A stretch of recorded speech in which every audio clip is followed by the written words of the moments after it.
So now we're going to be looking at the very fixed and stable energy of the Queen of Wands. So if you have a look at this archetype, she's represented by Queen Penelope, and Queen Penelope was married to Odysseus, who was the king that we saw in the King of Swords. He went out and he was gone for 10 years during the Trojan War.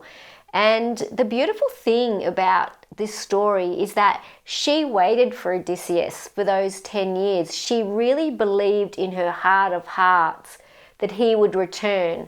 And during that time that he was gone, she had many suitors come and visit her. She had lots and lots of suitors that wanted to come and marry her. But the beautiful thing about the Queen of Wands is that she was able to listen to her intuition.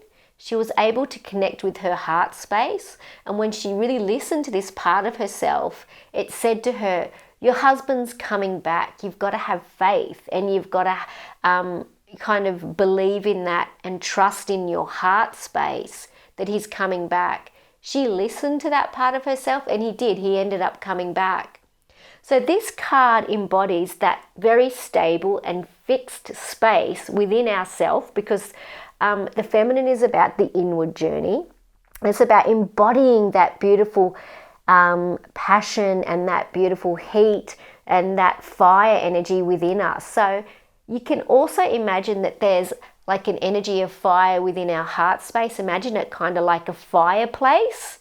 It's stable, it's solid, it's loyal, because she was loyal, and it's very very stable and fixed. So this is the fire energy when we embody it, when it's not an external representation, when it's an internal expression, internal embodiment of fire.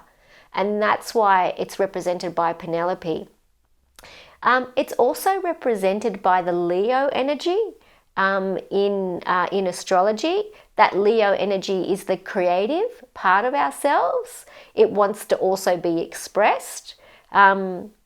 The beautiful thing, I suppose, about the Leo energy is it can be all about me. So there's this sense that the creative part of us wants to be expressed and seen. It wants to be on show. It wants to be heard. It wants to be validated as well. So thinking about that Leo energy, there is this sense that it is a creative expression as well. I'm kind of feeling now that when we're feeling into her, we're not only feeling the counterpart that we've experienced in astrology before that, which is a Cancer energy. A Cancer energy is very mothering and very protective. We've now moved into the Leo energy, which is about not only being mothering and protective, but it's also about allowing, when you see these lines, it's also about now extending that energy outward. So when we're thinking about a lion and she has cubs, she wants to protect those cubs at the beginning, and she looks after them with all of that beautiful nurturing, motherly energy. But then she pushes those cubs out into the world. So there's a sense that she kind of like pushes them out. She doesn't hold on to them like the Cancer energy does. She's now pushing them out, knowing that they've got some creative expression to live. So this card is that symbol as well, that we all have some creative purpose. We all have some creative passion. We want to be loyal to that as well. We want to embody that. And then we also want to take ownership of that. So yeah, this is probably one of the most upstanding and respected energies when it comes to the feminine, because she's extremely respected and loyal and compassionate. She's also very grounded and fixed.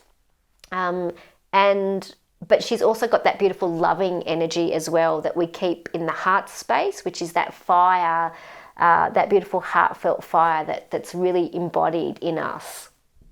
If you've found these videos valuable and you'd like to connect with my full Introductory into Tarot course or any of my other offerings, please check out the link below in the description box.